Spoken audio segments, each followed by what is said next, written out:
Bonjour à tous, c'est Super Pépette et l'heure est venue de vous parler de transidentité dans cette 5e vidéo. Dans la précédente vidéo, nous avons parlé de genre. Si vous ne l'avez pas encore vue, je vous invite à la visionner avant de regarder celle-ci, sinon je crains que ça soit un petit peu obscur.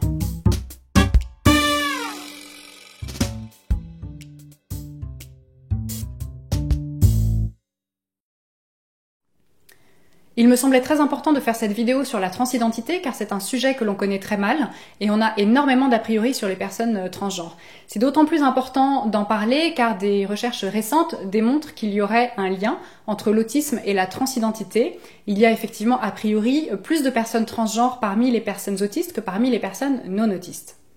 Quand le genre qui est assigné à la naissance correspond au genre auquel s'identifie la personne, dans ce cas-là, cette personne est cisgenre.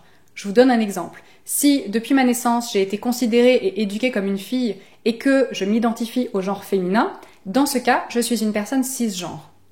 À l'inverse, si le genre qui a été assigné à la naissance ne correspond pas au genre auquel s'identifie la personne, dans ce cas, la personne est transgenre. Un autre exemple, si depuis ma naissance, on m'a considérée et éduquée comme une fille, mais que je m'identifie au genre masculin, eh bien, je suis un garçon transgenre. Ainsi, toute personne qui ne s'identifie pas au genre qui lui a été assigné à la naissance est une personne transgenre.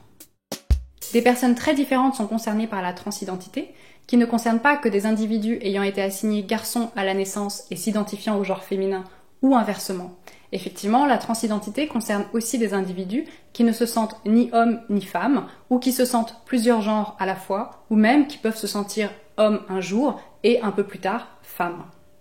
D'ailleurs, dans d'autres cultures que la nôtre, d'autres genres existent en dehors de cette binarité homme-femme. Il est important de comprendre que le genre d'une personne est une réalité psychologique. C'est une dimension du vécu de soi. Et il peut être très douloureux pour une personne d'être vue comme appartenant à un autre genre que le sien. Petite précision, la transidentité n'a absolument rien à voir avec l'orientation sexuelle. Pourtant, on confond souvent les deux. De la même manière qu'une personne cisgenre peut être homosexuel, hétérosexuel, bisexuel, pansexuel, asexuel, que sais-je encore, une personne transgenre peut elle aussi être homosexuelle, bisexuelle, hétérosexuelle, etc. Il convient aussi de distinguer les transgenres des travestis. Les travestis, typiquement, sont des hommes qui s'habillent en femmes ou inversement des femmes qui s'habillent en hommes sans qu'ils ne s'identifient au genre qu'ils représentent par leurs vêtements. Les personnes trans ont une façon différente de vivre et d'exprimer leur genre, ce pourquoi elles rencontrent énormément de difficultés dans la société à cause de la transphobie qu'elles subissent. Elles sont victimes de violences physiques, morales et aussi de discrimination. Donc de la même manière qu'il est urgent de changer de regard sur l'autisme, il est aussi urgent de changer de regard sur la transidentité.